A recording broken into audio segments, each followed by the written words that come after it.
ప్రభుత్వం మనుషులు మరి ఇవన్నీ దాటుకొని ఏదైనా మెటీరియల్ బోటులోకి పోగలుగుతుందా? ఆశ్చర్యం ఏమిటంటే ఈయన పోయిన బోటు పక్క బోటే ఫైనాన్స్ మినిస్టర్, ప్రస్తుత ఫైనాన్స్ మినిస్టర్ పయ్యావుల కేసు వాళ్ళ సొంత వియ్యంకుడిది, శ్రీనివాసరావు గారని సొంత వియ్యంకుడిది. పట్టాభి రైస్ ఎక్స్పోర్ట్స్ ఆయన ఎక్స్పోర్ట్ చేస్తున్నాడు పక్కన, అదే పోర్ట్లోనే పక్కన అడిగిపోడు దీంట్లోకి వచ్చి మాట్లాడతాడు. నాకు ఆశ్చర్యం అనిపించింది, అసలు ఏందిరా నాయన ఇది, ఎవరు ప్రభుత్వంలో ఉన్నాము, ఎవడు చేస్తూ ఉన్నాడు అని చెప్పి.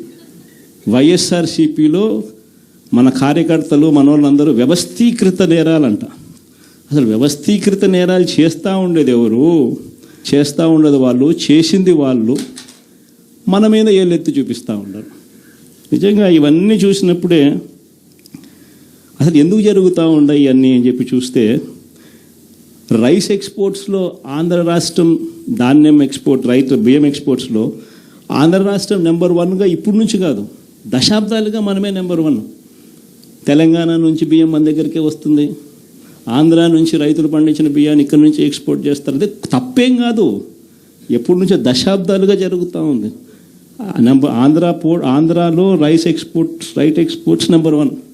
అందులో ఈ పయ్యావుల కేశవ వాళ్ళ వియంకుడు ఈ పట్టాభి రైట్ ఎక్స్పోర్ట్స్ ఈయన ఆంధ్రాలో నెంబర్ 1. ఇది నిజంగా ఇది కొత్త ఏం కాదు. ఎందుకనంటే ఇది ఎప్పటి నుంచో జరుగుతూ ఉండేది. బియ్యం అనే రైతులు పండిస్తూ ఉన్నారు, రైతులకు గిట్టుబాటు ధర రావాలి, రైతులకు మంచి రేటు రావాలి అని అంటే ఎక్స్ట్రా పండించిందంతా రైతులు ఎక్స్పోర్ట్ చేసుకుంటూ ఉండే సాంప్రదాయం ఎప్పటి నుంచో జరుగుతూ ఉంది. అయితే దీన్ని ఎలా ట్విస్ట్ చేస్తూ ఉన్నారు అనేది ఇప్పుడు ఆశ్చర్యం. మన ప్రభుత్వంలో డీలర్ల వ్యవస్థను మనం పక్కన పెట్టి ఇంటి వద్దకే బియ్యం సప్లై కింద మనం MDUs తీసుకొచ్చి, మొబైల్ డిస్పెన్సింగ్ యూనిట్లను తీసుకొచ్చి ఇంటి వద్దకే బియ్యం సప్లై తీసుకుపోయినాం.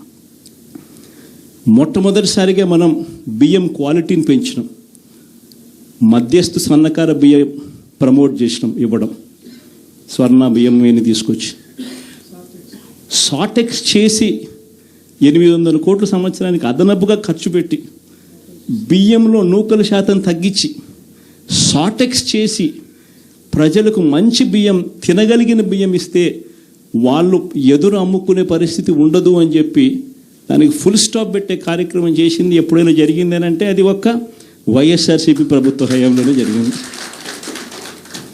ఈరోజు వీళ్ళు ఏం చేస్తూ ఉంటారు?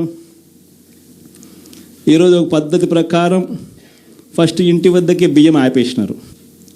వాళ్ళకి ఇచ్చే బియ్యం ఇంతకుముందు మనం షార్టెక్స్ చేసి మంచి క్వాలిటీ బియ్యం మనం ఇస్తూ ఉంటే, మధ్యస్థు సన్నకార బియ్యం షార్టెక్స్ చేసి మనం ఇస్తూ ఉంటే ఈరోజు లేదు.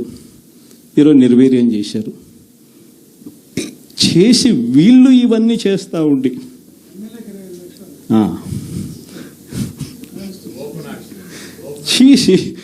వీళ్ళు ఇవన్నీ చేస్తూ ఉండి వీళ్ళ తప్పిదాల వల్ల ప్రజలకు నాసిరకం బియ్యం సప్లై కావడం వల్ల, ప్రజలకు సరిగ్గా బియ్యం సప్లై చేయకపోవడం వల్ల ఇది రివర్స్. ప్రజల దగ్గర నుంచి ఈ డీలర్లు కొనుక్కోవడం, ఈ డీలర్ల దగ్గర నుంచి ఎమ్మెల్యేలు తీసుకోవడం, ఎమ్మెల్యేల దగ్గర నుంచి ఎక్స్పోర్ట్స్. ఇది జరుగుతూ ఉండదు. ఇప్పుడు తప్పు వీళ్ళు చేస్తూ ఉండి ఇంకొకరి మీద ఏళ్ళెత్తి చూపిస్తారు. మన హయాంలో దళారీ వ్యవస్థను పూర్తిగా తీసేసి ప్రతి రైతుకు కనీస మద్దతు ధర